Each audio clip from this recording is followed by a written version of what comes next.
Manteca heads into the Division II semi-final round with a 9-1 overall record. The Buffaloes earning the 1 seed and haven't given up a touchdown since the team's only loss to Central Catholic in late October. Rocklin dropping down to Division II after making it to the Division I final game last season. The Thunder are 8-3 and travel down to Manteca as the 3 seed. The teams meeting in our second SunPower Electric game. Aubrey was there. Game.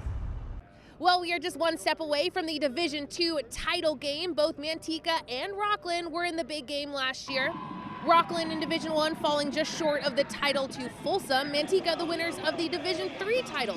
So both teams playing in different divisions this season. Probably the most mentioned player on our show is Blake Nicholson, the future Florida State Seminole. Will be sure to show out. He leads the team in both rushing and receiving yards, and not to mention he's a casual 49 tackles at linebacker.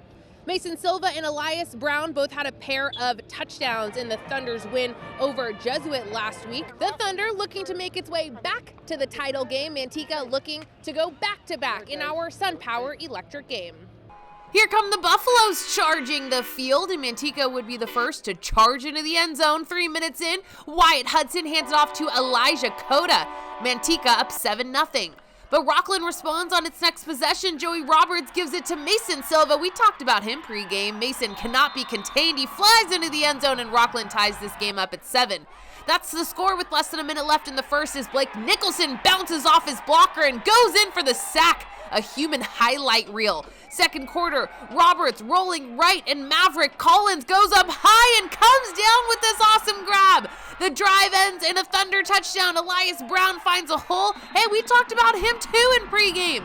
And what's a good player without some loyal fans? Elias hugs his cheering section. 14-7 Rocklin. And I'm sure a lot of Buffalo fans would like to hug this guy. Blake Nicholson catches the pass from Wyatt in the flat. Now Blake, that is just not nice. He trucks a guy, stays on his feet, and the drive ends in a touchdown, but a missed point after makes it 14-13 Rocklin. Thunder driving now. Roberts looks to his left before turning around and dumping the ball off to Elias Brown. He makes a few guys miss before you know it. He is off down the sideline and into the end zone. Rocklin with an 8-point lead at the break. Third quarter, Manteca cuts the Rocklin lead to 3 after this 4-yard Nicholson punch-in. But just when Manteca gets in striking distance, Rocklin is there to strike back. How about that hole created from Rocklin's blockers? Elias Brown zips through it and he is free. The thunderous running back strikes again. 40-yard run to pay dirt, 28-19 Rocklin with a quarter left. It takes less than a minute into the fourth quarter for the Buffaloes to get those points back. Wyatt with a short pass to Cota, and that's Elijah's third touchdown of the night. 7.5 minutes left. Wyatt gives it to Nicholson. Blake, what did I tell you about playing nice? That stiff arm was just nasty. And this touchdown gives Manteca the lead. Manteca's defense keeping the Thunder caged for the remainder of the game. Great pass protection there from Chris Chavez, and Manteca gets in victory formation. They win it 34-28 to advance to the Division II final game where they will face Granite Bay. Here's Cota. Feels so good, you know. Hey, we're practicing every week. You know, we're going to practice on Thanksgiving, and that's all we can ask for.